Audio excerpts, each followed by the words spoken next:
4 nations banned, 75 countries shut out, Europe threatening to walk away.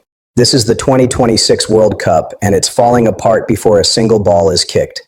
I'm looking at something that should be impossible. The biggest sporting event on the planet 5 months out, and governments are openly discussing whether to boycott. Not fans, governments. We're not talking about minor players here. Germany, the Netherlands, the United Kingdom, countries that have sent teams to every World Cup for decades are now asking if they should even show up. And here's what nobody's talking about. This didn't start with a policy announcement or a diplomatic cable. It started with a trophy. A golden trophy handed to one man at the Kennedy Center in Washington. While the world watched the World Cup draw on December 5th, reports are now confirming that moment. That ceremony set off a chain reaction nobody saw coming. But wait, it gets worse. Because while that trophy was being presented, while officials were celebrating what was supposed to be the biggest World Cup in history, behind the scenes, the State Department was already drafting documents that would bar millions of fans from entering the United States. Documents that would turn qualification into a cruel joke for 4 national teams. Documents that would make this tournament the most politically divisive sporting event in modern history. Let me show you how deep this goes. The tournament was awarded to the United States, Canada, and Mexico in 2018.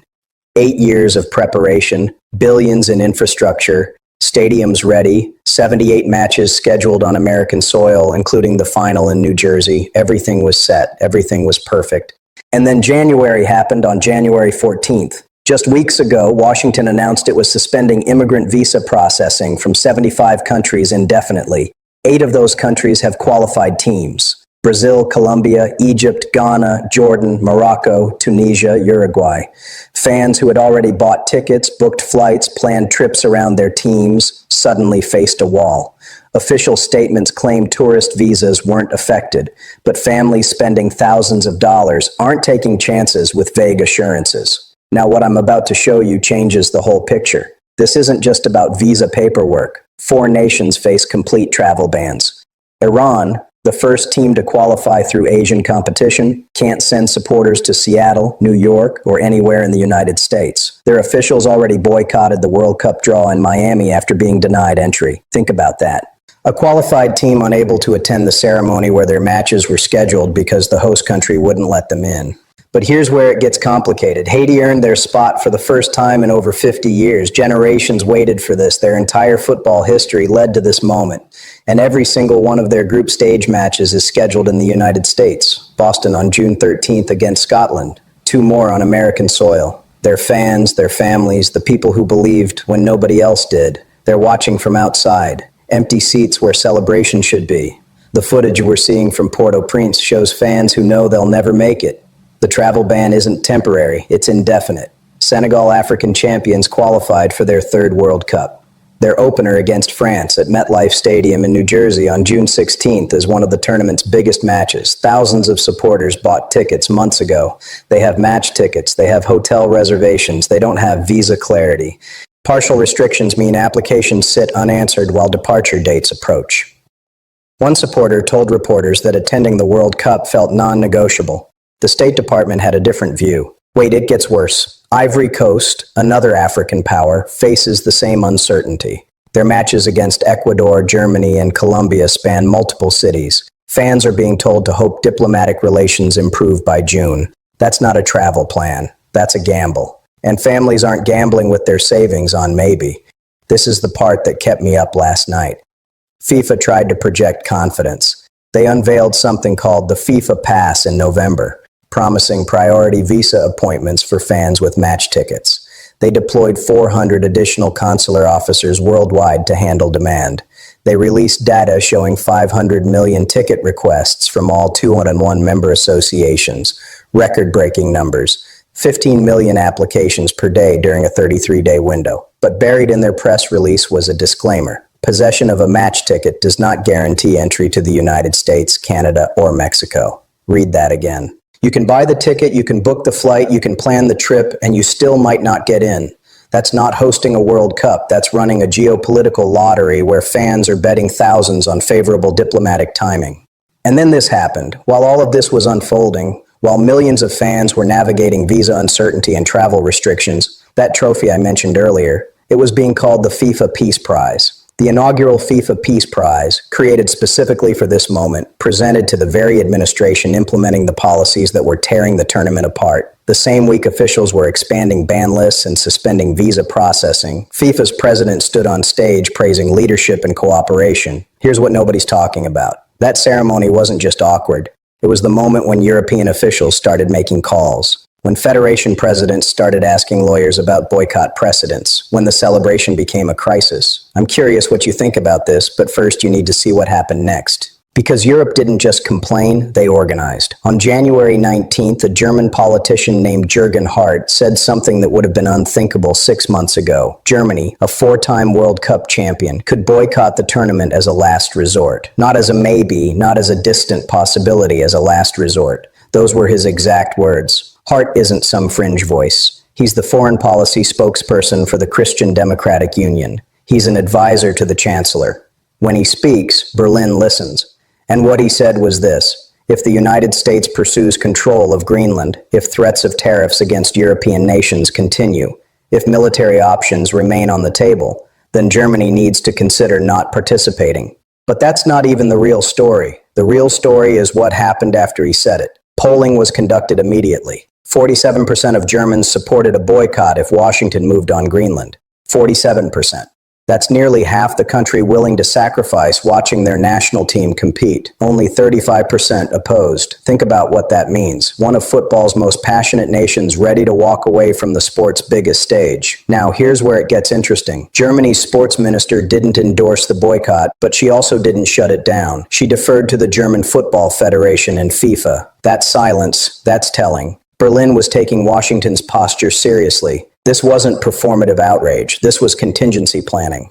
And then Gottlich entered the conversation. Gottlich is a vice president of the German Football Federation. He's also president of St. Pauli, a Bundesliga club. He gave an interview, and what he said made headlines across Europe. The time has come to seriously consider and discuss a boycott. Not someday, not if things escalate. Now. He compared the current situation to the Olympic boycott of the 1980s. The United States led a boycott of the Moscow Olympics after the Soviet invasion of Afghanistan. Gottlich argued that the potential threat today is greater than it was then. Those weren't casual words. He was drawing a direct line between Cold War tensions and what's happening right now. But here's what nobody's talking about. Gottlich addressed the obvious criticism. What about the players? He didn't dodge it. He said, "The life of a professional player is not worth more than the lives of countless people in regions who are being attacked or threatened by the World Cup host." That's a statement. That's saying there are principles bigger than sport. Germany wasn't alone. In the Netherlands, over 150,000 people signed a petition calling on their national team to boycott. 150,000 signatures in a country of 17 million. The petition cited aggressive military intervention as the reason. And then this happened in the United Kingdom. 23 members of parliament signed a motion, not a suggestion, a formal parliamentary motion. Labour MPs, Liberal Democrats, Green Party, Plaid Cymru, 4 different parties united in one position.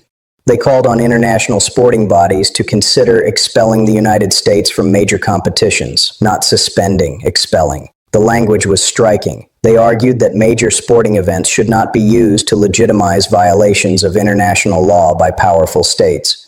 They cited military actions in Venezuela and Nigeria. They mentioned threats involving Greenland, Mexico, Colombia, and Iran. The motion specifically highlighted what they called the kidnapping of President Nicolas Maduro. The fact that elected officials in the United Kingdom, America's closest ally, formally proposed such a measure that marks a rupture. Wait, it gets worse. Former FIFA president Sepp Blatter joined the calls. Now Blatter left office under a corruption cloud, but he still carries weight in global football circles, and he didn't hedge. He backed a proposed fan boycott supporting comments from a Swiss lawyer who told fans to stay away from the United States. The lawyer's exact words were blunt. "If you consider everything happening, there's only one piece of advice: stay away. You'll see it better on television anyway. And if fans don't please officials upon arrival, expect to be put on the next flight home if they're lucky." That last part is what concerns people. It's not just about getting visas, it's about what happens once you're there. The administration hasn't ruled out immigration enforcement actions at World Cup matches. Officials haven't denied it. For Haitian fans whose temporary protected status expires on February 3rd, attending a match could mean arrest. These are people who've lived in the United States for years, but their protection ends in February and the tournament starts in June. Now, what I'm about to show you changes the whole picture. Canada and Mexico, the co-hosts, suddenly became critical. Each country hosts 13 of the 104 matches. Toronto, Vancouver, Mexico City. These cities transform from secondary venues into safe havens. Senegal's third group match is in Toronto. That match will proceed without visa complications. Fans blocked from entering the United States can attend there. Ivory Coast plays Germany in Toronto on June 18th. Thousands who can't cross into America will travel north instead. The economic impact that was supposed to fill American cities is being redistributed to Canadian venues. Mexico's situation is more complex. Despite being a co-host, it remains under pressure from Washington. Threats tied to tariffs, threats about military action against drug cartels, but the matches there will still offer access that American venues don't. France's sports minister made a telling statement. She said there's currently no desire to boycott the tournament, but she didn't rule it out entirely. She emphasized keeping sports separate from politics, but that qualifier, I am not prejudging what might happen, that leaves the door open. Germany's watching. The Netherlands is watching. The UK is watching. They're waiting to see what happens next. Does this change how you see the situation? Because I haven't even told you about the trophy yet. Let me take you back to December 5th, the World Cup draw, the Kennedy Center in Washington. This was supposed to be pure celebration. 48 teams learning their opponents, fans around the world tuning in to see the matchups. Instead, they watched something else entirely. They watched FIFA's president hand a newly created peace prize to a sitting political leader. And the moment it happened, the backlash began. The prize itself didn't exist until November. FIFA announced it with almost no warning. Some senior officials reportedly learned about it through media reports. There was no transparent selection process, no list of nominees, no panel of judges. Human rights organizations reached out to FIFA asking about the criteria, the methodology, how the decision was made. They received no substantive answers. The implication was clear. There was no process. There were no other candidates. This prize was created for one person. But here's what nobody's talking about. The timing wasn't random. The Nobel Peace Prize had been awarded the month before to Venezuelan opposition leader Maria Corina Machado. That prize, the one that actually matters, went to someone else. FIFA created its own version and scheduled the presentation for maximum visibility. The World Cup draw gets global viewership, hundreds of millions watching. The stage couldn't have been bigger. When the moment arrived, FIFA's president described it as recognizing exceptional and extraordinary actions for peace. He praised efforts to bring people together to make the world safer. He presented a gold trophy, a gold medal, and a certificate. The response was brief. Winning this was described as one of the great honors. The irony was thick enough to cut because less than 24 hours earlier, there had been a deadly airstrike in the Caribbean. Less than a month earlier, the expanded travel ban list was published. Less than a week later, visa processing for 75 countries would be suspended. The Peace Prize ceremony happened in the middle of the most restrictive immigration policies in recent memory. Now here's where it gets complicated. FIFA has rules about political neutrality. Players get fined for displaying political messages. Federations face penalties for government interference. The organization has spent decades insisting football must remain separate from politics, and then it created a prize, gave it to a sitting head of state, and did it at a ceremony where that leader's policies were already dominating the conversation. Human rights groups filed a formal ethics complaint arguing that awarding the prize to a political leader violated FIFA's duty of neutrality. The complaint went to FIFA's ethics committee. As of now, there's been no public response. But that's not even the real story. The real story is what this revealed about relationships. FIFA's president and the prize recipient have been close since the first presidential term. There are photos from the Oval Office, joint appearances in Egypt during ceasefire negotiations, an Instagram post before the inauguration calling the relationship an incredible honor. FIFA opened an office in a building bearing the recipient's name. A replica World Cup trophy has been displayed in the Oval Office since 2018, the year the hosting decision was announced. This wasn't just about one ceremony. This was about alignment. This was about ensuring the tournament had political protection. And when you understand that, everything else makes sense. Wait, it gets worse. South Africa's main opposition leader called on their football association to withdraw from the tournament. He drew parallels to apartheid, saying the current situation mirrors international law violations that once made South Africa a pariah. Those aren't casual comparisons. Apartheid led to Olympic boycotts. The fact that someone is using that framework to describe what's happening now tells you how seriously this is being taken outside Western media. The scale of disruption keeps growing. Reports emerged that over 16,000 fans canceled pre-booked tickets in mid-January. Videos of immigration enforcement confrontations spread online. An incident in Minneapolis, where enforcement actions turned deadly, went viral. People started asking if it was safe to travel to the United States for a football tournament. Not because of crime, because of government policy. FIFA called an emergency meeting. They released statements about security guarantees. They emphasized that tourist visas were different from immigrant visas. They tried to reassure fans that having a match ticket meant something, but confidence was eroding. Here's what I'm about to tell you, and this is critical. The numbers behind the ban are staggering. The first proclamation came in June 2025. 19 countries faced restrictions. By December 16th, that list had doubled to 39 nations. Iran boycotted the draw entirely after visa denials for their delegation. You qualify for the World Cup. You earn your place through competition, and then you can't attend the ceremony where your matches are scheduled because the host country won't let your officials in. The exemptions tell their own story. Players and coaches can travel. Immediate family of athletes can travel, but fans cannot. FIFA wants the show to continue. They need the matches to happen, but they're willing to stage a World Cup in front of empty seats if that's what it takes. The sport can proceed, the business can continue, the supporters who make the atmosphere, who create the emotion, who are the reason football matters, they're optional. But that's not even what bothers me most. What bothers me is the precedent. If this works, if a World Cup can be held under these conditions, what message does that send? What happens the next time a host country imposes restrictions? Because they will. This isn't the last time. This is setting the template. And if we accept it now, we're accepting it permanently. Am I the only one concerned about this? The stadiums are ready. The infrastructure is in place. 11 American cities have spent years preparing. 78 matches scheduled across these venues. The final in New Jersey on July 19th.